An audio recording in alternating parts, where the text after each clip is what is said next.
Love at first sight কথাটা বহু জায়গায় বহুবার শুনেছি, কিন্তু এটা যে আমার জীবনে এভাবে সত্যি হয়ে আসবে ভাবতেও পারিনি। Really, you are fantastic, exquisite. শুক্রবার বিয়ে, আজ মাত্র শনিবার। শনির পরে রবি, সোম, মঙ্গল, বুধ, বোধ। শনির পরে যদি শুক্রবার হতো তাহলে কেমন হতো বলো? বিশ্বাস করো, ভেবেছিলাম বিয়ে করব না, কিন্তু তোমাকে দেখার পর এক মুহূর্তে মত পাল্টে ফেললাম। না, এবার বলো কি বলবে, বলো।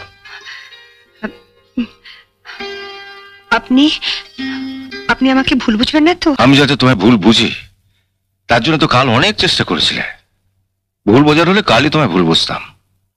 নারকেলের ওপরটা যতই শক্ত হোক না কেন, ওটা কানের কাছে নাড়ালেই বোঝা যায় ওর বুকে কতটা জল আছে, যা পরকে তৃপ্ত করে। না, এত দূর থেকে যখন ছুটে এসছো একবার চেষ্টা করেই দেখো, দেখি তোমায় ভুল বুঝতে পারি কিনা। আপনি আপনি একটু আগে বলেছিলেন না যে সপ্তমী, অষ্টমী, নবমীতে পুজো হয়, তার বোধন হয় ষষ্ঠীতে। হ্যাঁ, বলেছিলাম। আপনি কিন্তু এটা বলেননি সপ্তমী, অষ্টমী, নবমী তার আগে যেমন ষষ্ঠীতে বোধন হয়, ঠিক তেমনি তার 3 দিন পর দশমীতে হয় বিসর্জন। আপনি কিছুক্ষণ আগে এটা আমার গলায় পরিয়ে দিয়ে যে সম্পর্কটার বোধন করেছিলেন, আমি সেটা খুলে দিয়ে সম্পর্কটার বিসর্জন দিলাম। আমি আমি আমি আপনাকে বিয়ে করতে পারবো না। আপনি পারলে আমাকে ক্ষমা করবেন।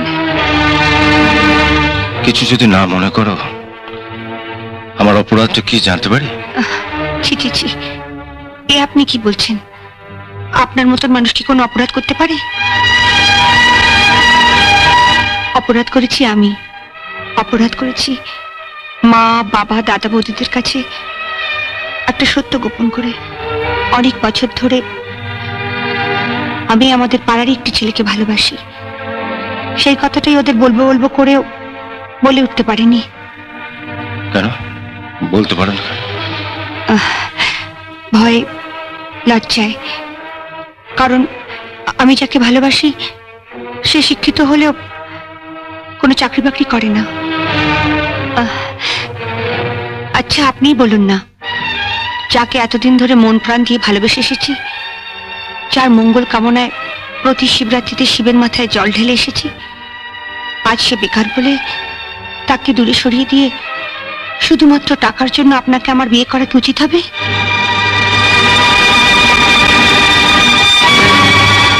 ওর 14 বছরের ভালোবাসাকে অসম্মান করে আপনার মাত্র একদিনের ভালোবাসাকে আমি সম্মান জানাবো কি করে বলুন? আপনাকে বিয়ে করলে হয়তো জীবনের সব খুশি হাতের মুঠোর মধ্যে পেতাম,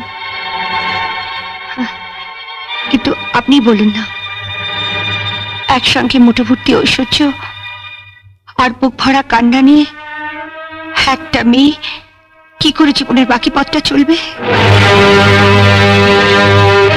অসহায় দুটো জল ভরা চোখ নিয়ে ও যখন আমার মুখোমুখি এসে দাঁড়াবে, কপালে আপনার দেওয়া এত বড় একটা সিঁদুরের টিপ পড়ে, আমি কি মুখ তুলে ওর চোখের দিকে তাকাতে পারবো?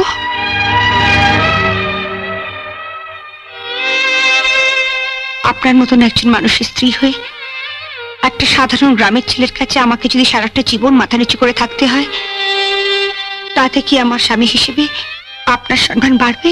বলুন না, বাড়বে?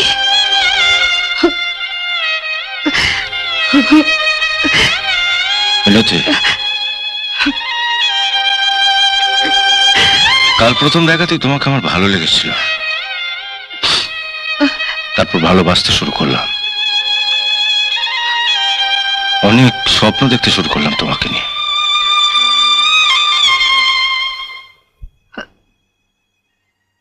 আজ আমার সমস্ত স্বপ্ন ভেঙে দিয়ে তুমি আমাকে এমন এক সত্যের মুখে এনে দাঁড় করালে,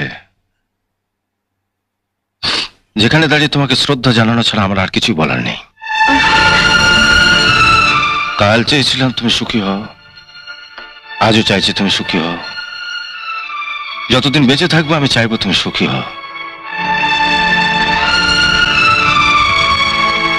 তোমার চলার পথে যদি আমাকে প্রয়োজন হয় বলো, তোমার জন্য কিছু করতে পারলে আমি সুখী হব। তাহলে আপনি আপনার লোকদের বলুন, গাড়িতে যে শাড়ি গয়নাগুলো রেখেছে ওগুলো নামিয়ে নিন। আমি তো গাড়িতে যাবো না।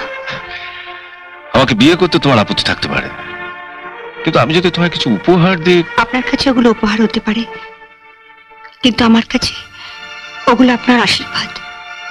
আর আপনার মতন মানুষের আশীর্বাদ ফিরিয়ে দেওয়ার স্পর্ধা আমার নেই। কিন্তু বন্ধুর বাড়িতে যাব বলে এসেছি তো, তাই কালকে তো আপনি আসছেনই, তখন না হয় ওগুলো নিয়ে যাবেন। বেশ।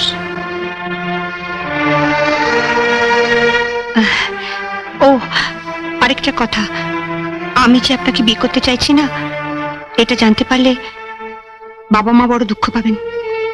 তাহলে আপনি বাবাকে বলবেন যে আমাকে বিয়ে করা আপনার পক্ষে সম্ভব হচ্ছে না।